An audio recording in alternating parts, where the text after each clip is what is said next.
Ladies and gentlemen, please welcome to the stage Lynn Dolan.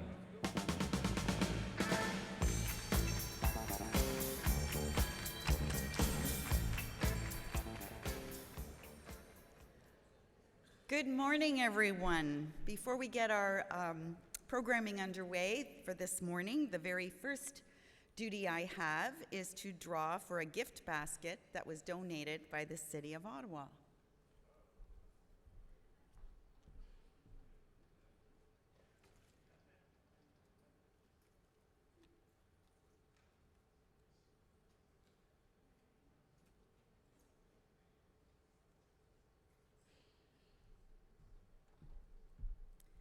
And the winner is Mayor Watson. Just kidding, just kidding.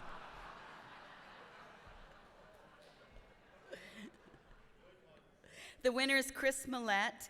And Chris, you can pick up your at the fundraising table out at registration. So it's my pleasure today to introduce our first speaker.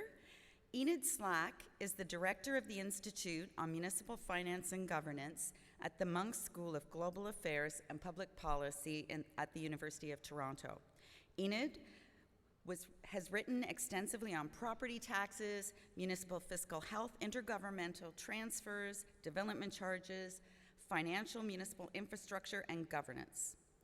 She's no stranger to municipal property assessment system in Ontario, from moving to market value assessment system in the late 80s to the capping of commercial taxation measure and the phasing of assessment value increases, among other assessment policy matters. Enid is in demand with other governments in Canada and across the world. International agencies such as the World Bank, IMF, UN Habitat, and the International Growth Center seek her advice. She's a member of the Board of Advisors of the International Property Tax Institute. For delegates that are relatively new to municipal government, or even for the not so new, like myself, I look forward to hearing Enid's retrospective thoughts and prospective views on the property assessment and taxation system in Ontario. Please welcome to the stage Enid Slack.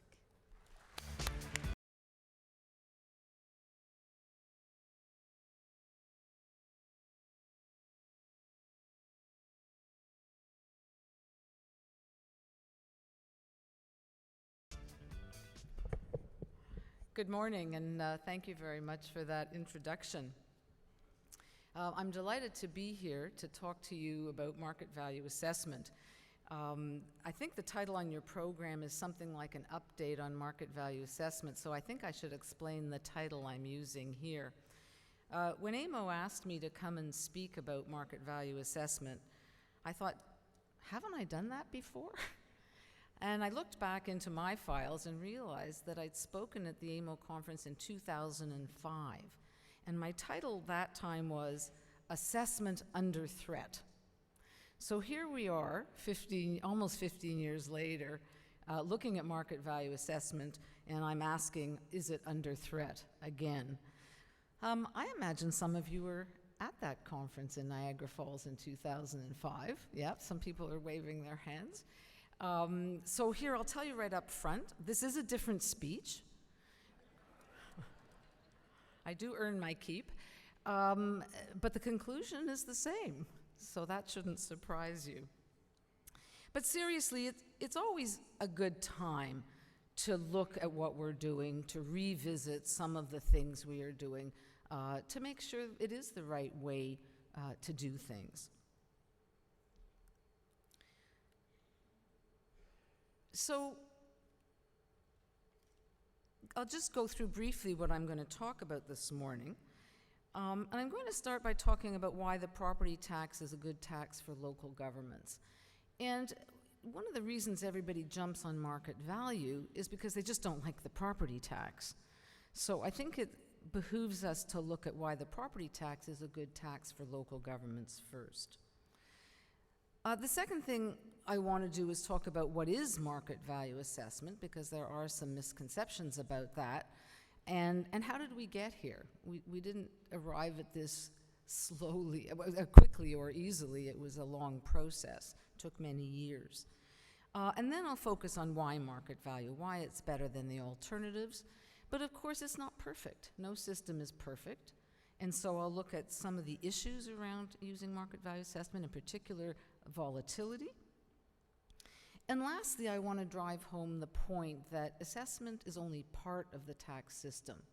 And there's been a lot of news lately about tax rates and assessment, and I want to make the point that we really have to understand all the parts of the property tax system, the tax rates and the tax base. So the property tax is a good tax for local governments. Why? Well, property doesn't move. It's a lot easier to tax property. You put a higher tax on it, doesn't exactly walk over to another jurisdiction. So it's a captive tax, and it's very difficult to avoid it. So that makes it a very good tax for local governments. It provides predictable and stable revenues for municipalities. A lot of taxes are more volatile, income taxes, sales taxes, but the property tax is a stable tax, it's a predictable tax, and it provides a lot of money for municipalities. This is a chart that shows municipal property taxes as a percentage of municipal revenues in different provinces in Canada. And this is for 2017 from Statistics Canada data. And you can see the average across the country is 46%. Ontario is very close to the average at 45%. It goes as high as 60% of municipal revenues in Quebec. So the property tax is a very important tax for local governments in Ontario and in the rest of the country. There is a connection between municipal services and property values. If you live next to a transit system, if you live next to a park, if you have sidewalks, if you have street lighting, these are all reflected in your property values. And so by charging a property tax, you're making a connection between the services you get and the taxes you pay. The tax is very visible and accountable. Now, you may not like that so much. And I was just talking before with the Mayor of Innisfil about my making this point at an AMO conference in 2011 about how the property tax is a very visible tax. People know what they pay in property taxes. They don't often remember what they pay in income taxes, especially if it's been withheld at source and you're not self-employed. Sales taxes, I mean, I'm a tax nerd, but honestly, I don't know what I paid last year in HST. I know I paid 13% of something, but I don't know what that is. But we know what we pay in property taxes, you know, $4,879.12, or whatever it is. So it's very visible. It finances services that are very visible, and that makes you accountable, doesn't it? Because people come to you and they say, I paid $4,800 and whatever dollars in property taxes. What did I get for it? But it is a very accountable tax. It's roughly progressive, and I say roughly because, you know, on average, richer people live in more expensive homes. There are obviously exceptions to that, but on average that is true. And so we don't believe it's as regressive as some people have thought in the past. It's actually roughly progressive. And it supports local autonomy because it really is largely a local tax. I know there's a provincial portion as well, but it's fairly small in most provinces. And so this is a tax that really is, for local governments, supporting local autonomy. So the property tax is a good tax for local governments. So how are properties assessed? And when we look around the world, we find a number of well, not that many different ways, but a few different ways. They're either based on some form of value or based on the area or the size of the property.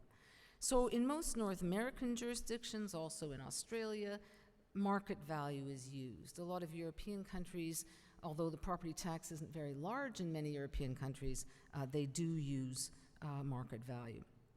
Rental value is again a value-based form of assessment, and it's used in countries like India, but also for business property taxes in the UK. They use market value for residential in the UK. And then you have the area-based taxation, or unit value, and I'll come back and describe that. But that's really based on the area of the property, the size of the property, Sometimes when unit value, there's some factors that represent location. And that's used largely in Central and Eastern Europe because they historically haven't had a market in real estate, and so they couldn't estimate the market values, and they used an area basis.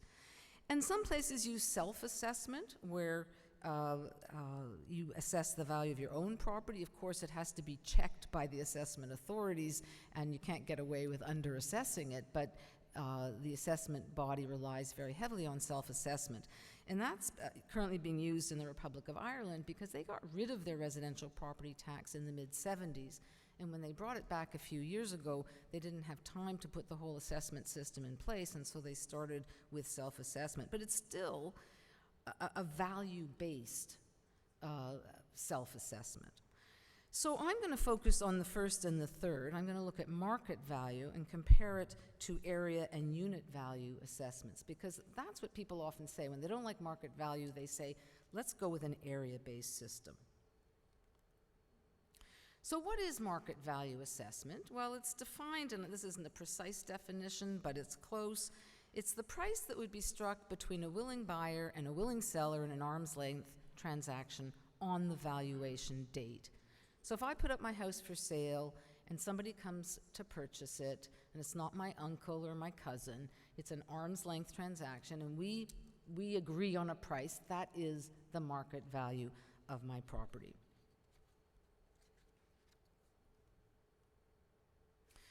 So how did we get to market value? Well, really, it goes back to 1793 in Upper Canada, where we started to assess properties on market value. The more modern history goes back to the Assessment Act of 1904 in Ontario, which defines actual value. It's really what we today would call market value or current value.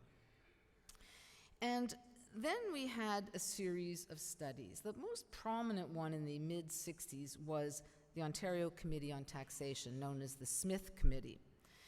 And it had a whole volume on local government. And it said that, the property tax is a good tax for local government. But there are a lot of inequities in the system because the assessment is out of date.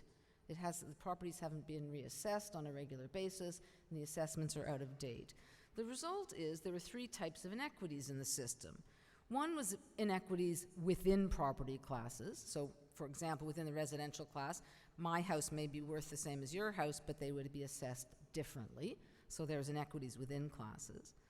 There are inequities between classes. So if I had a residential property of $100,000 and I compared it to a commercial property of $100,000, they would not be assessed the same way. And thirdly, there were inequities across municipalities. So a $100,000 house in one municipality would be assessed differently than a $100,000 house in another municipality. And so they made a lot of recommendations about updating market value and having the province more involved in assessment, because at the time, assessments were done by municipalities, not by the province. So the province took over assessment in 1970. And then we went through, and I'm not going to go through all these reports, and there were many more reports than I have listed here, but I didn't want to do like 4 slides just listing reports, so I'm just giving you a flavor for the different kinds of reports. I love the name Taxing Matters for a report. But all of these reports, with the exception of one, and that's the Fair Tax Commission, all of the other reports talked about market value assessment. Only one, the Fair Tax Commission, talked about area-based taxes. So it's interesting to note that. And so we go through all of these reports and processes, and major property tax reform, as you know, happened in 1998, where there was a commitment to assess all properties at market value. And then there were subsequent reforms, and again, I stopped listing the years because there was a lot of legislation and amendments and different processes that went on. So here we are today using market value, but I wanted you to know just how we got here. So area-based assessment, as I mentioned, is an assessment per unit.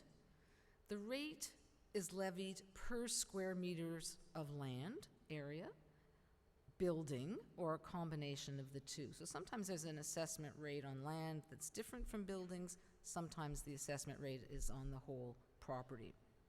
And as I mentioned, this is most commonly used in Central and Eastern European countries where there isn't a developed property market. And I do a lot of work in Central and Eastern Europe, and I can tell you they really want to go to market value. They are really working on going to market value. They're even in some countries using computer-assisted mass appraisal systems.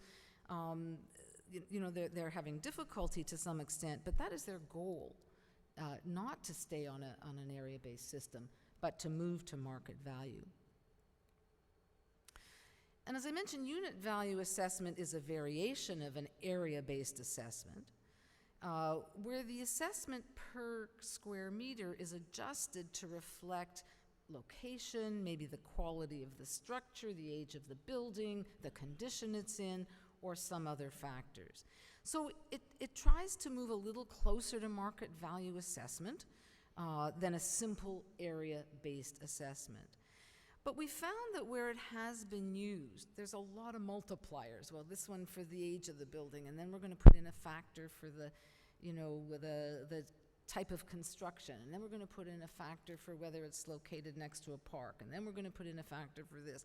And it gets so complicated, as it did in the Netherlands, that they said, you know what, it's simpler to go to market value assessment because that's ultimately our objective. So why market value? Well, I'm going to give you three main reasons why market value is the best system. The first is fairness. People in comparable houses pay comparable taxes. If I look at my neighbor and I think, look, their house is worth the same as mine, shouldn't they be paying the same tax as me? When you go to an area-based tax, people in very valuable properties don't pay more than anyone else. The size of your building is only one determinant of the value. The quality of the building, where it's located, determine the value. So when you have all properties of the same size paying the same taxes, it's not fair. It's just not an equitable system, and it's not perceived to be equitable by taxpayers. So both of those points are important. It's not only not equitable, it's not perceived to be equitable by taxpayers. A second reason why market value is preferred over an area-based system is the buoyancy, or the responsiveness to what's going on in the economy. If the economy is doing well, property values increase. Your tax base increases. On an area-based tax system, you don't have that happening. You don't have the assessment base reflecting market change. The tax base doesn't change when the economy improves. And this is a chart from one of the papers that we had done at our Institute on Municipal Finance and Governance, actually by two economists at the University of Calgary, Bev Dalby and Mel McMillan. And the dark line is Ontario, and the dark line is Toronto, and the dotted line is Ontario. And it shows taxable assessment relative to household income. So again, as the economy is growing, property values are growing. That's basically what that shows. So market value is a much more buoyant tax base, much more responsive to what's going on in the economy than an area-based tax. And the third reason is around land value capture.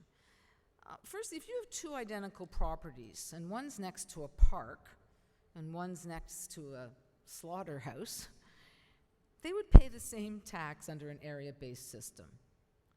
And just inherently, that doesn't sound fair, that, if I'm next to this beautiful park and you're next to an abattoir, but, our houses are the same size, we're paying the same tax.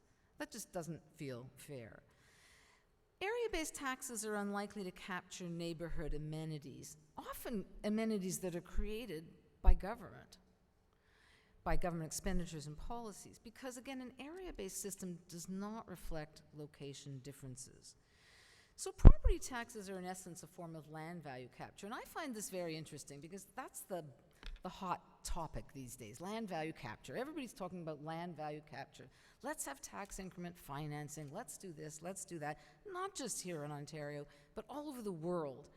particularly in developing countries that are urbanizing rapidly and they need a lot of infrastructure. They're saying, let's use land value capture. But the property tax, based on market value assessment, a properly functioning property tax is a form of land value capture. Because if you put in a transit line, if you put in infrastructure, the property values will go up. And if you're assessing on a regular basis, those property taxes will be used to pay for that investment. Tax increment financing is just a property tax where the increment is put away to pay for the infrastructure. It's not some fancy new tax. It is simply a property tax. And so we have to remember that, if we want to do land value capture, if we want to pay for infrastructure, we need to look at using the property tax. So market value is the best way to assess properties for property tax. But I can't say it's without problems. And I have to be honest here. I can't stop my talk and say, well, that's it, we're done. I like market value the best. One of the issues that we hear a lot about is highest and best use. In the trade, they call it HABU, highest and best use. And again, the market value is just the price that would be struck between a willing buyer and a willing seller. And that's based on not only what that property is doing, but what it could be doing. And so highest and best use, and here's a definition from the Appraisal Institute. It's the reasonably probable and legal use of vacant land or an improved property, which is physically possible, appropriately supported, financially feasible, and that results in the highest value. So it's not some dream that somebody has for what this property could be used for. It has to be legally possible, financially possible, it has to be zoned for it. I mean, it all has to be doable. So highest and best use is really an economic calculation. It is not a value judgment. It gets a bad rap because people say, well, my house could be a high-rise building. Well, my house couldn't be a high-rise building. I'm in an area that's zoned for single-family homes, and it's not going to be a high-rise. So that isn't the highest and best use is the current use of my property. And if you look at Ontario, and the impact people are here, but I would say between 97 and 98% of properties, the current use and the highest best use and best use are the same thing. There are some exceptions, but they're small. Maybe a parking lot, some areas that are zoned for redevelopment, but for most properties, the current use and the highest and best use are the same thing. So another issue is volatility. My neighborhood becomes hot and suddenly my property values go up. The next year another neighborhood is hot, my value doesn't go up as much, their values go up more. How do we deal with this? Well, one way to deal with it is through annual reassessments, because frankly that's more easily understood by taxpayers. If you tell me what my house is worth now, I understand that. If you give me a value that's based on 4 years ago, it's a bit of a stretch for me to understand if that's relevant. Annual reassessments maintain equity in the system so that every year you're assessed at the value that year, and so you're compared to other people in that year. And it reduces the shock from a reassessment because what happens in a 5-year period could be a major increase, but if you're doing it year by year, there's less of a shock. And just to show you what's done across Canada, about half of the provinces in Canada assess on an annual basis. Some on 2 years, some on 3 years, Ontario and Saskatchewan on a 4-year cycle. But half of the provinces in Canada assess annually. There's reasons for longer reassessment cycles, and again, when you travel around the world, you find assessment cycles that are much longer than 4 or 5 years and often 10 or 15 years because some countries don't have the resources to assess annually. I don't think that's true here. But sometimes it's difficult to sell on an annual basis. Every year you get a new notice that's higher than last year's. So there are some problems with it, but overall it's probably the best way to address volatility. Here's not how to address volatility, and that's through assessment limitations and capping. And that's another talk I give every few years, and I do the whole talk on just that slide, which is why we shouldn't do this. You remember Proposition 13 in California, where they froze assessments at, I can't remember what it was, there was a 2% cap until you sold your property. And we have capping in Ontario for business properties, although since 1998 we've kind of moved away from it, and I think that's a good thing. But this is not the way to address volatility. It breaks the link between taxes and market value. So, this is what your property's worth, but you're actually not paying taxes on that. You're paying taxes on something that has been increased over time by the rate of inflation. It's inequitable because, again, when you use time of sale reassessment, as they do in California, if I stay in my house for a very long time, I'm just paying a little bit more each year. But if somebody buys a house, they're right at market value. So who does that help? Who does that hurt? Well, it helps seniors like me who stay in their homes forever, but it hurts young homebuyers, first-time homebuyers. So is that a fair system? It decreases household mobility. You may get a job somewhere else, but you don't want to pay the higher property taxes, so you don't move. But the key thing here is it favors those whose property values have increased at the expense of those whose property values are stagnant. So here I am in this property that's increasing in value, and I get a benefit, and the person whose property value hasn't increased is paying for it. So it isn't fair. And the last point is, and Joan Youngman of the Lincoln Institute of Land Policy talks about this all the time, she says, once you freeze the tax, the thaw is too painful to bear. So once you put that freeze in, getting out of it can be really difficult. The other thing we're hearing a lot about is volatility on businesses, and particularly small businesses. And so people are talking about a small business class. People are talking about capping. People are talking about changing the assessment on small businesses to be at current use instead of highest and best use. We hear all of these things. The fundamental problem is that we overtax business relative to residential properties. I think a lot of the problems we're hearing about businesses, and particularly small businesses, could be alleviated if we reduced that differential between residential and business property tax rates. This is a slide that looks at cities across Canada. I didn't want to pinpoint just Ontario. Toronto's on there, where the commercial rate relative to the residential is 3.7. It is coming down over time. That's a policy of the city. But Vancouver's is high, Calgary, Edmonton, Montreal. In all of these cities, businesses are taxed relatively more heavily than residential properties. We know why. You know why. It's not because they receive more services. It's because they don't vote. Was that too stark? That's the first laugh I got. So, coming to the last topic, because we have been talking about assessment, about market value assessment. But I want to make the point very strongly that assessment is one piece of the puzzle. Remember that the property tax is a tax rate times the tax base. That's how we calculate the property tax. So a lot of times we hear about reassessments. People get their assessment notices and their assessments have gone up 25%, and they think, oh my gosh, my property taxes are going to go up 25%. I can't tell you how many media calls I get when those assessments notices go out. Why are taxes going up 25%? And it's not what happens. You well know that. Reassessment in Ontario is revenue neutral, which means an increase in assessed value does not necessarily mean higher property taxes. On average, if the assessment goes up by 25%, from a reassessment, the tax rates come down by 25%. So in this example, an increase in taxes would result only where an individual's assessment goes up by more than the average, more than 25%.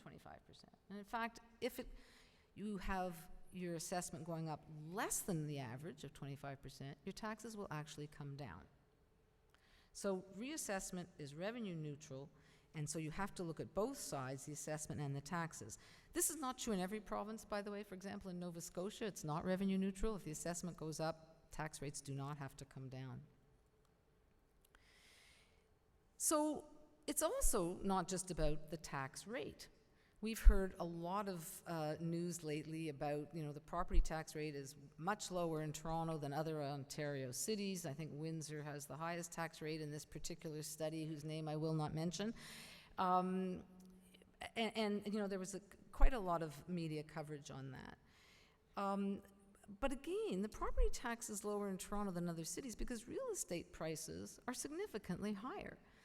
The property tax on an average house, however, may be very similar when you, again, do the tax rate times the tax base on an average house. They could be similar, they could be even less in some of these other cities than in Toronto. So it depends on the size of the tax base. It depends on the composition of the tax base. If you have a big commercial and industrial tax base, your residential rates can be lower.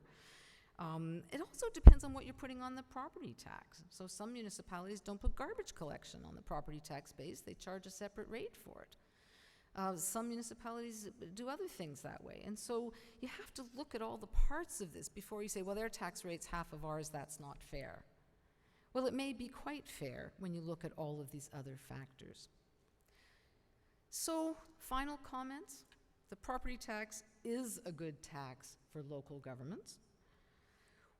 We do need to address volatility issues with market value, but we shouldn't lose sight of what is fair. Sometimes in order to make something fairer, we actually make it less fair by putting in measures that are not equitable. I think we need more taxpayer and media education to understand the relationship between assessment and property taxes. And lastly, market value may have its problems, but I think the alternatives are much worse. Thank you very much.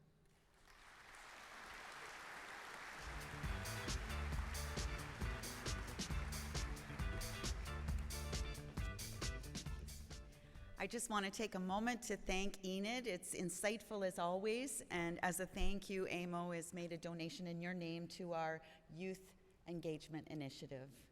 Thank you.